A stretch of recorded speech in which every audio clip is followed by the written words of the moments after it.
ಬೈರತಿ ಸುರೇಶ್ ಅವರೇ, ಶಾಸಕರಂತ ರಿಜ್ವಾನ್ ಅವರೇ,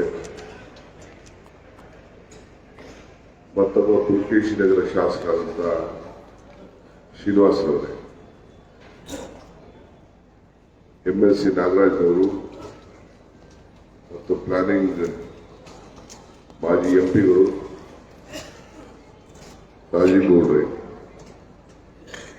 ನಮ್ಮ ಕಾರ್ಪೊರೇಷನ್ ಅಡ್ಮಿನಿಸ್ಟ್ರೇಟರ್ ಇದ್ದಾರೆ ರಾಕೇಶ್ ಸಿಂಗು, ಕಮಿಷನರ್ ಇದ್ದಾರೆ ತುಷಾರು, BDA ಕಮಿಷನರ್ ಇದ್ದಾರೆ ಜಯರಾಮು, ಇನ್ನೆಲ್ಲ BBWSP ಚೇರ್ಮನ್ ಕೂಡ ಪ್ರಸಾದ್ ಅವರು, ರಾಮಪ್ರಸಾದ್ ಅವರು ಕೂಡ ಇದ್ದಾರೆ. ನಾನು ಈಗಾಗಲೇ 2 ಕಡೆ 6 ಕ್ಷೇತ್ರದ ಸಭೆಯನ್ನ ನಡೆಸಿದ್ದೇನೆ. ತಡವಾಗಿ ಬಂದೆ, ಸ್ವಲ್ಪ ಆರೋಗ್ಯ ಏರುಪೇರು ಆಯಿತು. ನೆನೆಯಿಂದ ಬರಲೇಬಾರದು ಅಂತ ನಮ್ಮ ಡಾಕ್ಟರ್ಗಳು ಎಲ್ಲ ಹೇಳ್ತಾ ಇದ್ರು. ನಾನು ಇಲ್ಲ, ನಾನೇ ಟೈಮ್ ಕೊಟ್ಬಿಟ್ಟಿದ್ದೀನಿ ಜನರಿಗೆ, ಅವ್ರ ಕಷ್ಟ ಸುಖ ಕೇಳಲಿಕ್ಕೆ ಸರ್ಕಾರ ಅವ್ರ ಮನೆ ಬಾಗಿಲು ಬರ್ತದೆ ಅಂತ ಹೇಳಿದ್ದೀನಿ ಅಂತ ಹೇಳಿ ಸ್ವಲ್ಪ ರೆಸ್ಟು ಇಂಜೆಕ್ಷನ್ ಎಲ್ಲ ತೆಗೆದುಕೊಂಡು ಇವತ್ತು ಇಲ್ಲಿಗೆ ಬಂದಿದ್ದೇನೆ. ನನ್ನ ಕರ್ತವ್ಯ ಇದು. ಪಾಪ ಎಲ್ಲ ನೀವೆಲ್ಲ ನಂಬಿ ಏನೋ ಒಂದು ಬದಲಾವಣೆ ತರ್ತಾ ಇದ್ದಾರೆ ಬೆಂಗಳೂರಲ್ಲಿ ಅಂತ ಹೇಳಿ ತಾವೆಲ್ಲ ಬಂದಿದ್ದೀರಿ. ಸೊ ನಿಮ್ಮೆಲ್ಲರೂ ಕೂಡ ಈ ಸಂದರ್ಭದಲ್ಲಿ ನಾನು ಸ್ವಾಗತ ಮಾಡ್ತೀನಿ, ಅಭಿನಂದಿಸಿ 1-2 ಮಾತಾಡಲಿಕ್ಕೆ ಬಯಸ್ತೇನೆ. ನಾನು ನಿನ್ನೆ ಮೊನ್ನೆ ಎಲ್ಲ 2 ದಿನ ಏನು ನಡೆಸಿದೆ, ಸಾಯಂಕಾಲ 6 ಗಂಟೆವರೆಗೂ ನಡೆಸಿದ್ದೇನೆ. 6 ಗಂಟೆ, ನಿನ್ನೆ 4:15 ಗಂಟೆವರೆಗೂ ನಡೆಸಿದ್ದೇನೆ. ಇವತ್ತು ಅಷ್ಟು ಟೈಮ್ ಕೊಡಕ್ಕಾಗಲ್ಲ. ಇವತ್ತು ನಿಮ್ಗೆ ನಾನು ಕೇಳೋದು, ಫಸ್ಟ್ ನಿಮ್ಮ ಏನು ಹಾಲ್ ಇದೆ, ಆ ಹಾಲ್ ನೀವು ರಿಜಿಸ್ಟರ್ ಮಾಡ್ಕೊಳ್ಬೇಕು ಕಂಪಲ್ಸರಿ. ಅಲ್ಲಿ ರಿಜಿಸ್ಟರ್ ಆಗಿ ನೀವು ಟೋಕನ್ ತಗೊಂಡು ನಂಬರ್ ಬರ್ಕೊಂಡ್ರೆ ನಿಮ್ದು ಏನಿದೆ ಬೇಡಿಕೆ, ನಿಮ್ ಸಮಸ್ಯೆ ಏನಿದೆ ಅದನ್ನ ನೀವು ಅಲ್ಲಿ ರಿಜಿಸ್ಟರ್ ಮಾಡಿಕೊಂಡ್ರೆ ನಮ್ಮ 20 ಇಲಾಖೆಯ ಎಲ್ಲ ಅಧಿಕಾರಿಗಳಿದ್ದಾರೆ. ಬೆಸ್ಕಾಂ ಇರ್ಬೋದು, ಕಾರ್ಪೊರೇಷನ್ ಟ್ಯಾಕ್ಸ್ ಇರ್ಬೋದು, ಖಾತೆ ಇರ್ಬೋದು, ನೀರಲ್ಲಿ ಇರ್ಬೋದು, ಏನೇ ಸಮಸ್ಯೆ ಇರಲಿ ಎಲ್ಲ ಅಧಿಕಾರಿಗಳೆಲ್ಲ ಕೂತ್ಕೊಂಡಿದ್ದಾರೆ. ಬಹಳ ಸಿಸ್ಟಮೆಟಿಕ್ ಆಗಿ ನಮ್ಮ ಅಧಿಕಾರಿಗಳು ನಿಮ್ಮ ಹತ್ರ ಎಲ್ಲ ತೆಗೆದುಕೊಂಡು ನಿಮ್ಗೊಂದು ಅಟ್ಯಾಚ್ಮೆಂಟ್ ಕೊಟ್ಟು ಅರ್ಜಿನ ನಿಮ್ಗೆ ಒಂದು ಜೆರಾಕ್ಸ್ ಕೊಟ್ಟು ಅದು ನಮ್ಮ ದಾಖಲೆಗೆ ತೆಗೆದುಕೊಂಡು ಬರ್ತಾರೆ. ಸೊ ಅದಕ್ಕೆ ನೀವು ತಪ್ಪದೆ ರಿಜಿಸ್ಟರ್ ಮಾಡಿಕೊಂಡ್ರೆ ನನಗೆ ತಲುಪ್ತು ಅಂತ ತಿಳ್ಕೊಳ್ಳಿ. ಈಗ ನಾನು ಮೊದಲೆಲ್ಲ ಇಲ್ಲಿಗೆ ಕರೆದು ಎಲ್ಲಾದ್ರೂ ಮಾತಾಡ್ತಿದ್ದೆ. ಈಗ ನಾನೇ ಅಲ್ಲಿಗೆ ಬರ್ತೀನಿ, ಬಂದು ನಿಮ್ಮ ಹತ್ರ ಅರ್ಜಿಗಳನ್ನ ಇಸ್ಕೊಂಡು ಇವತ್ತು ಜಲ್ದಿ ಸ್ವಲ್ಪ ರೆಸ್ಟ್ ಹೋಗ್ಬೇಕಾಗ್ತದೆ, ಕ್ಷಮಿಸಿದೆ.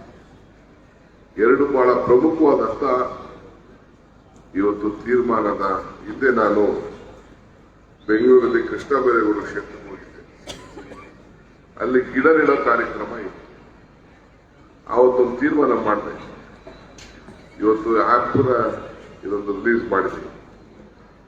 ಏನಿದು ಅಂತಂದ್ರೆ, ಆ ಭಾಗದ ಶಾಲಾ ಮಕ್ಕಳು, ಆ ಶಾಲಾ ಸಂಸ್ಥೆಯವರು ನಮ್ಮ ಕಾರ್ಪೊರೇಷನ್ ಅಧಿಕಾರಿಗಳ ಜೊತೆ ಸುಮಾರು ಎಲ್ಲ ಶಾಲೆಗಳು ಅವರು ಅಗ್ರಿಮೆಂಟ್ ಮಾಡ್ಕೊಳ್ತಾರೆ.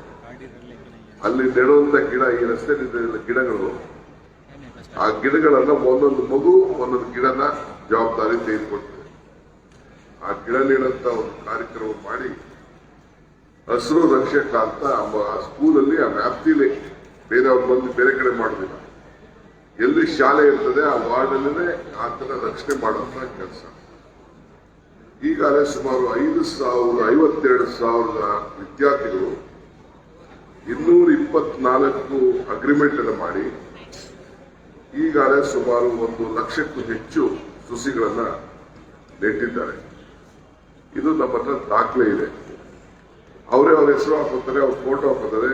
ಮಕ್ಕಳನ್ನ ಯಾಕೆ ಯಾವ ರೀತಿ ಸಾಕ್ತೀವಿ ಆ ರೀತಿ ಆ ಗಿಡನ ಒಯ್ತಾ ಬರ್ತಾ ನನ್ನ ಗಿಡ ಇಲ್ವೋ ಅಂತ ಹೇಳಿ ಆ ಮಗು ನೋಡ್ಕೊಂಡು ಆ ಸ್ಕೂಲಲ್ಲಿ ಇರೋವರೆಗೂ, ಸ್ಕೂಲ್ ಆದ್ಮೇಲೆ ಕೂಡ ಅದಕ್ಕೆ ಗೊಬ್ಬರ ಬೇಕು, ಒಣಗದೆ ಇರುತ್ತನೋ, ಈ ಬೇರೆ ರೀತಿ ಕಿತ್ತಾಕ್ದೇ ಇರುತ್ತನೋ, ಈ ರೀತಿ ಒಂದು ಕಾರ್ಯಕ್ರಮ ತಂದು ಇದಕ್ಕೆ ಒಂದು ಮೊಬೈಲ್ ವೆಬ್ಸೈಟ್ ಅನ್ನ, ಆಪ್ ಅನ್ನ ಕೂಡ ಇವತ್ತು ಮಾಡಿದ್ದೇವೆ. ನಮ್ಮ ಇಲಾಖೆಗೆ ಸಂಬಂಧಪಟ್ಟಂತ ಅಧಿಕಾರಿಗಳು ಪ್ರೀತಿ ಗೆಲಟ್ ಎಲ್ಲ ಇದನ್ನು ಮಾಡ್ತಾರೆ. ಪ್ರೀತಿ ಗೆಲಟ್ ಎಷ್ಟು ಇರುತ್ತೋ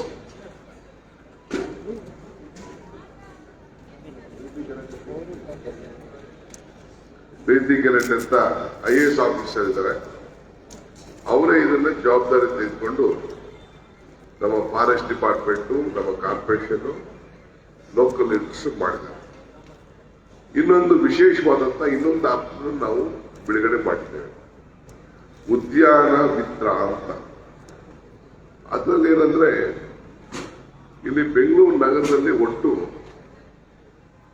1270 ಪಾರ್ಕ್ಗಳಿದೆ. 1270 ಪಾರ್ಕ್ಗಳಿಗೆ ಆ ಪಾರ್ಕ್ ಅನ್ನ ಮೇಂಟೈನ್ ಮಾಡಲಿಕ್ಕೆ ಅಲ್ಲಿ ಯಾರು ದಿನ ವಾಕ್ ಮಾಡ್ತಾರೆ ಅವರೆಲ್ಲ ಒಂದು ರಿಜಿಸ್ಟರ್ ಮಾಡಿಕೊಂಡು ಆ ಪಾರ್ಕ್ನ ಉಸ್ತುವಾರಿಯನ್ನ ಅವರೇ ನೋಡ್ಕೊಳ್ತಾರೆ. ನಮ್ದೇನಿನ ಕೆಲಸ ಇಲ್ಲ, ಅವರೇ ನೋಡ್ಕೊಂಡು ಬೆಳಗ್ಗೆ ಸಾಯಂಕಾಲ ಅವ್ರು ವಾಕ್ ಮಾಡ್ತಾ ಇರ್ತಾರೆ. ಸೊ ಅದನ್ನ ಪ್ರತಿ ವರ್ಷಕ್ಕೂ ಅವ್ರ ಕಮಿಟಿ, ಈ ರೋಟರಿ ಲಯನ್ಸ್ ಬರ್ತಾರಲ್ಲ, ಆ ರೀತಿ ಎಲ್ಲ ಮೆಂಬರ್ಗಳಾಗಿರ್ತಾರೆ. ಯಾರ್ಯಾರು ಮ್ಯಾನೇಜ್ಮೆಂಟ್ ಮಾಡಬೇಕು ಅಂತ ಅವರೇ ತೀರ್ಮಾನ ಮಾಡ್ತಾರೆ. ನಾವು ಒಂದೊಂದು ಪಾರ್ಕ್ಗೆ ಒಬ್ಬ ಕಾರ್ಪೊರೇಷನ್ ಒಬ್ಬ ಅಧಿಕಾರಿಗಳು ಮಾಡ್ತೀವಿ. ಇದು ರಾಜಕಾರಣ ಅಲ್ಲ, ನಮ್ಮ ರಾಜಕೀಯದವರು ಬೇಡ. ಇದಕ್ಕೆ ಅವರ ಏನ ಪಾರ್ಕ್ ವಿದ್ಯಾವನ ಇದೆ ಅವರೇ ರಿಜಿಸ್ಟರ್ ಮಾಡ್ಕೋತಾರೆ. ಅದು ಟರ್ಮ್ ಮೇಲೆ ಎಲ್ಲರಿಗೂ ಜವಾಬ್ದಾರಿ ಸಿಗ್ತದೆ. ಒಂದು ನಾಯಕತ್ವ, ಒಂದು ತಂದೆ ಆದಂತ ಒಂದು ಜವಾಬ್ದಾರಿ. ಇದಕ್ಕೆ ಇವತ್ತು ಇದೊಂದು ಮೊಬೈಲ್ ಆಪ್ ಅನ್ನ ಇವತ್ತು ಪ್ರಾರಂಭ ಮಾಡಿದ್ದೇವೆ. ಇದಕ್ಕೆ ಮುಂದಿನ ದಿನದಲ್ಲಿ ಎಲ್ಲ ಪಾರ್ಕ್ಗಳಲ್ಲೂ ಇದ್ರ ಬಗ್ಗೆ ಹೆಚ್ಚಿಗೆ ಮಾಹಿತಿ ಕೊಟ್ಟು 1 ವರ್ಷ ಆ ಕಮಿಟಿ ಇರ್ತದೆ. 1 ವರ್ಷ ಆದ್ಮೇಲೆ ಅವ್ರ ಪೈಕಿನೇ ಅವ್ರವ್ರನ್ನೇ ರೊಟೇಷನ್ ಆಗ್ತಾ ಇರ್ತದೆ. ಆ ರೀತಿ ವ್ಯವಸ್ಥೆಯನ್ನ ಮಾಡಿದ್ದೀನಿ. ಇದು ವಿಶೇಷವಾಗಿ ಜನರು ಆ ಪರಿಸರನ, ಪಾರ್ಕ್ಗಳನ್ನ ನಿರ್ವಹಣೆ ಮಾಡಂತ ಒಂದು ಅವಕಾಶವನ್ನ ಆ ಭಾಗದಲ್ಲಿ ಯಾರು ವಾಸ ಮಾಡ್ತಾ ಇರ್ತಾರೆ ಅಲ್ಲೇ ಆ ವಾರ್ಡ್ಗಳಲ್ಲಿ ಇದಕ್ಕೆ ಒಂದು ಅವಕಾಶ ಮಾಡಿದೆ. ಇನ್ ಬೇಕಿದ್ದು ನಿಮ್ಗೆ ಈಗ ಬಂದಿರೋಂತ ನನ್ನ ಕೆಲಸ, ನಿಮ್ ಭಾಗದಲ್ಲಿ ಬಂದಿದ್ದೇನೆ, ನಮ್ಮ MLAಗಳು ಬಂದಿದ್ದಾರೆ. ಬಹಳ ಒತ್ತಡ. ನಿನ್ನೆ ಮೊನ್ನೆ ನಾನು ಪ್ರವಾಸ ಮಾಡಿದೆ ನಮ್ಮ KR-ಪುರಮಲ್ಲಿ, ಮಾದೇವಪುರ, ನಿನ್ನೆ ಯಲಹಂಕ ಮಾಡಿದೆ. ಕನಿಷ್ಠ ಒಂದೊಂದು ಕಡೆ 4,000, 3,000, ಒಟ್ಟು ಒಂದು 7,000 ಜನ ನನ್ನನ್ನು ಭೇಟಿ ಮಾಡಿದ್ರು. ಇವತ್ತು ಒಂದು 2,500 ಜನ ಇಲ್ಲೆಲ್ಲ ಕೂತಿದ್ದೀರಿ, ಎಲ್ಲ ರಿಜಿಸ್ಟರ್ ಮಾಡಿದ್ದೀರಿ. ನಿಮ್ ಏನ್ ಅರ್ಜಿ ಇದೆ ಅದನ್ನ ಕೊಡಿ. ಅದನ್ನ ಕೆಲವು ನಾನು ಜಾಸ್ತಿ ಇವತ್ತು ಟೈಮ್ ಕೊಡಕ್ಕಾಗ್ತಾರ, ಕ್ಷಮಿಸಬೇಕು.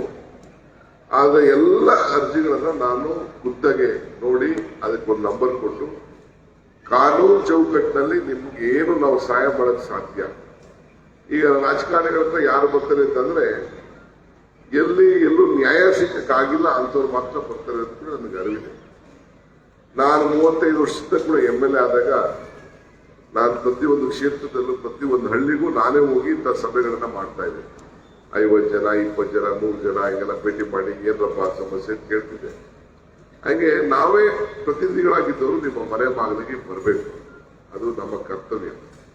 ಜನರ ಕೆಲಸ, ಜನಾರ್ದನ ಕೆಲಸ ಅಂತೇಳಿ ದೇವ್ರ ಕೆಲಸ. ವಿಧಾನಸೌಧದ ಮೇಲೆ ಹನುಮಂತಯ್ಯನವರು ಬರ್ಸಿರ್ತಾರೆ, ವರ್ಕ್ ಈಸ್ ಜನರ ಸೇವೆ, ದೇವ್ರ ಕೆಲಸ ಅಂತೇಳಿ. ಇವತ್ತು ವಿಧಾನಸೌಧದ ಬಿಲ್ಡಿಂಗ್ ಮೇಲೆ ವರ್ಕ್ ಈಸ್ ವರ್ಷಿಪ್ ಅಂತ ಬರ್ಸಿದ್ದಾರೆ. ಸೊ ಹಾಗೆ ನಿಮ್ಮ ಸೇವೆ ಮಾಡಬೇಕು ಅಂತೇಳಿ ಸಿದ್ದರಾಮಯ್ಯನವರು ನೇತೃತ್ವದ ಸರ್ಕಾರ ನಮ್ಮೆಲ್ಲರೂ ಕೂಡ ಇಡೀ ಜಿಲ್ಲೆಯಲ್ಲಿ ಎಲ್ಲಾ ಕ್ಷೇತ್ರದಲ್ಲಿ ಕೂಡ ಹೋಗ್ಬೇಕು ಅಂತೇಳಿ ಆದೇಶ ಕೊಟ್ಟಿದ್ದಾರೆ.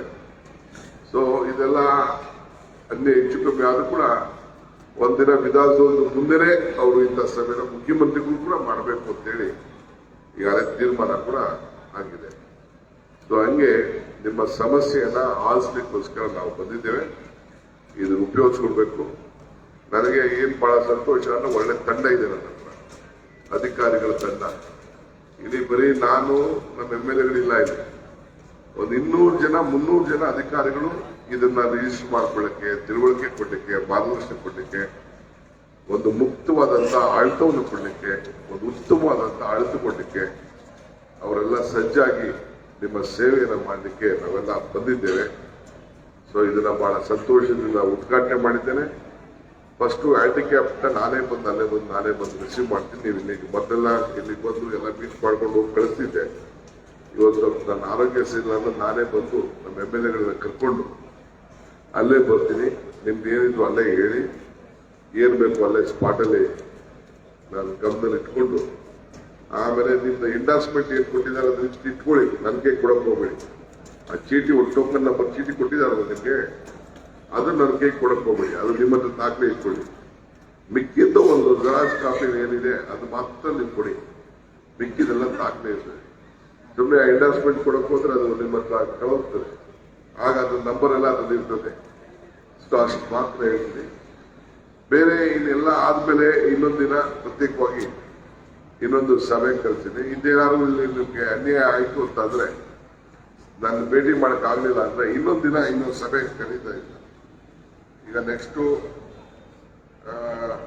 ಪೂರ್ವ ಶಿವಾಜಿನಗರ, ಹೆಬ್ಬಾಳು, ಸುರ್ಕೇಶ್ ನಗರ, ನೆಕ್ಸ್ಟ್ ಬೊಮ್ಮನಹಳ್ಳಿಯಲ್ಲಿ ದಕ್ಷಿಣ ಮತ್ತು ಬೊಮ್ಮನಹಳ್ಳಿ ಇದೆ. ಅದಾದ್ಮೇಲೆ 11ನೇ ತಾರೀಕು ಗಾಂಧಿನಗರ, ಮಲ್ಲೇಶ್ವರ, ಚಾಮರಾಜಪೇಟೆ ಇಟ್ಕೊಂಡಿದ್ದೀವಿ.